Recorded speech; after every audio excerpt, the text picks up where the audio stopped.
Hello, আসসালামু আলাইকুম। কি অবস্থা সবার? This is Taslima from hello Taslima. বাসায় বসে বসে অনেকটা বোর হয়ে যাচ্ছি, তাই ভাবলাম মাকে আজকে মায়ের কাজে হেল্প করব। যে দেখি মা এগুলা আলাদা করে পাতিলে রেখেছে, কারণ এগুলা নাকি আলুর পাঁপড় বানাবে। তাই মাকে বললাম আলুগুলান আমিই কেটে নেই।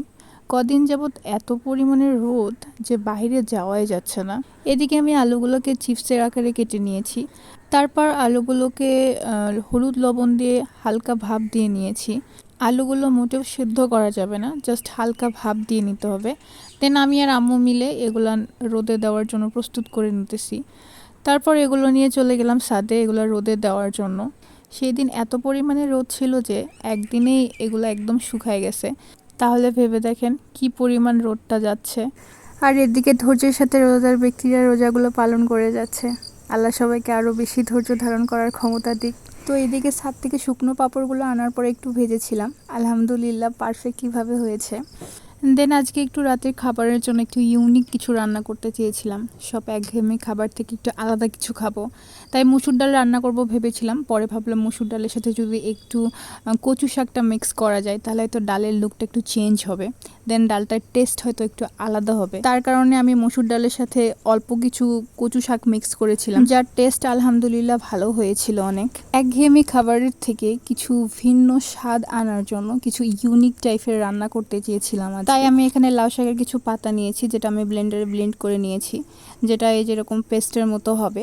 তারপরে আমি কড়াইয়ে এরকম পেঁয়াজ ভেজে নিয়েছি, যেটা একটু হালকা ভাজার পরে তার ভেতরে টমেটো মিক্স করেছি। তারপর এতে কাঁচামরিচ বাটা দিতে হবে। কাঁচামরিচ বাটা দিলে এটার কালারটা সবুজ থাকবে, দেন দেখতেও সুন্দর লাগবে, যার কারণে কাঁচামরিচ বাটা এখানে মিক্স করা হয়েছে। তারপরে এক একে সব রকম মশলা মিক্স করতে হবে, যেমন ধনিয়া গুঁড়া, জিরা গুঁড়া, লবণ, হলুদ। একটা নর্মাল তরকারিতে যে মশলা ইউজ হয় আর কি, আপনারা সবটা দিতে পারবেন। দেন এটাতে হালকা পানি দিয়ে এগুলো সেদ্ধ করতে হবে, কারণ এখানে টমেটো আর পেঁয়াজ আছে। টমেটো আর পেঁয়াজটা সেদ্ধ হয়ে যাওয়ার পরে সেই লাউয়ের পেস্টটা এখানে দিতে হবে।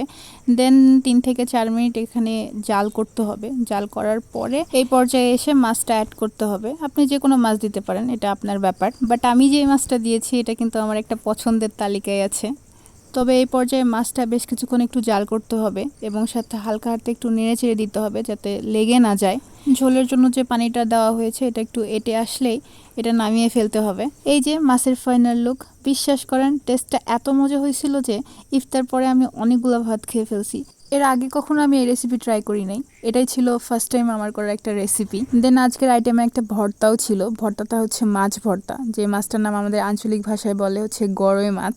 তারপরেও আর একটা ভর্তার আইটেম ছিল, যেটা হচ্ছে টমেটো আর আলু মিক্সিং করে ভর্তাটা করা হয়। এই ভর্তাটা অনেক মজা হয়। কম বেশি সবারই তো অনেক ভর্তা পছন্দ, তাই না? আমার তো অনেক পছন্দ। আর কার কার পছন্দ অবশ্যই জানাবেন। তো আজকের ভিডিওটা এই পর্যন্তই। সবাই ভালো থাকবেন, সুস্থ থাকবেন। আল্লাহ হাফেজ and thank you for watching.